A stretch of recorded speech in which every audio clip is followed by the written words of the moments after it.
उप मुख्यमंत्री के रिश्तेदार की भूमि आ रही थी, उसको बचाने के लिए दोबारा सर्वे करके वैधानिक पद पर बैठा हुआ व्यक्ति किस तरीके से अपने राजनीतिक पद का इस्तेमाल करते हुए और एनएचआई के रूट का अलाइनमेंट चेंज करवा देती है। बिहार सरकार में उप मुख्यमंत्री विजय चौधरी के खिलाफ जो है कुणाल कुमार ने मोर्चा खोल दिया है। उनका कहना है कि जो ग्रीन एक्सप्रेसवे बन रहा था, पहले जहां बन रहा था वहां विजय चौधरी के रिश्तेदारों का जमीन आ रहा था। विजय चौधरी के कहने पे वो एक्सप्रेसवे का जो रूट है वो डाइवर्ट कर दिया। SKR कॉलेज जो है वो बनने से टूट सकता है। कुणाल कुमार ने मोर्चा खोल दिया है बिहार सरकार के जो उप मुख्यमंत्री है विजय चौधरी के खिलाफ। उनका कहना है कि मुजफ्फरपुर से चलकर हम पटना पद यात्रा करेंगे और मुख्यमंत्री से मिलेंगे, नेता प्रतिपक्ष से मिलेंगे और महामहिम से मिलेंगे। कहेंगे कि जो डिग्री कॉलेज टूट रहा है उसको बचाना है। आज के सरकार में जो है डिग्री कॉलेज बन नहीं रहे हैं, जो बना हुआ है उसे भी सरकार तोड़ रही है। कुणाल कुमार क्या कह रहे हैं, उनकी पहले बातों को सुनिए। स्नातक का जो बिल्डिंग है वो समाप्त नहीं हो रहा है, लेकिन एनएचआई का जो ग्रीन फील्ड का रेगुलेशन 1956 3CDE कहता है,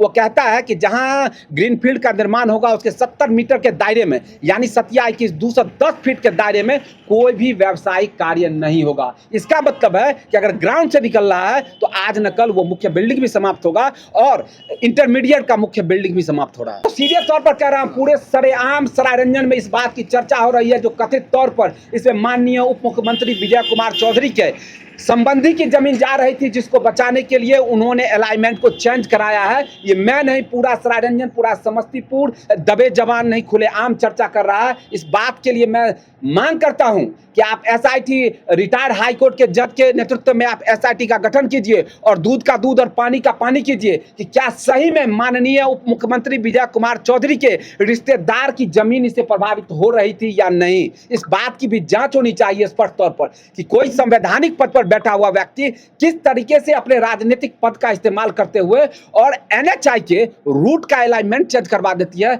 जिससे 1981 में स्थापित KSR कॉलेज बर्बाद हो रहा है। कि मैं ही नहीं, पूरे सरायरंजन के लोग किसी भी विकास कार्य का इस्तकबाल करते हैं, स्वागत करते हैं। विकास कार्य होना चाहिए और ग्रीन फील्ड भी होना चाहिए, लेकिन इसमें जो टेक्निकल आरोप लग रहे हैं कि जो पहला सर्वे हुआ था उस पहले सर्वे पर रोड बनना चाहिए। अगर पहले सर्वे पर रोड बनता है तो ना तो किसी गरीब गुरबा का घर जाएगा और ना ही KSR कॉलेज टूटेगा। लेकिन चूंकि उसमें कहा जा रहा है कि कथित तौर पर माननीय उप मुख्यमंत्री के रिश्तेदार की भूमि आ रही थी, उसको बचाने के लिए दोबारा सर्वे करके और अलाइनमेंट को चेंज किया। उनका घर नहीं है सरायरंजन, उनका घर उजियारपुर विधानसभा में क्योंटा में है। हम कह रहे हैं उनके संबंधी का, और इसका जी उनके संबंधियों का कह रहे हैं कि स्पष्ट तौर पे इंडियन एक्सप्रेस ने भी इस खबर को छापा है। और इंडियन एक्सप्रेस ही नहीं, सरेआम इस बात की चर्चा है कि उन्होंने अपने संबंधी की जमीन को बचाने के लिए, और इंडियन एक्सप्रेस ने खबर में यह भी कहा है कि संबंधी का नाम बॉबी ईश्वर है। ये इंडियन एक्सप्रेस की खबर है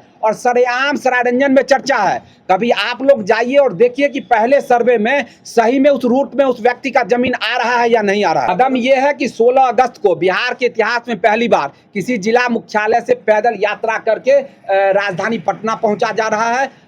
हम पूरे सरायरंजन वासियों की तरफ से हम आ रहे हैं और माननीय मुख्यमंत्री, माननीय नेता प्रतिपक्ष और महामहिम राज्यपाल से मिलेंगे और वहां हम अपना मेमोरेंडम देंगे। और हम तब तक इस बात के लिए डटे रहेंगे जब तक कि इसकी स्वतंत्र निष्पक्ष जांच कराकर और पूर्व जो सर्वे किया गया था अलाइनमेंट को वहां नहीं पहुंचा।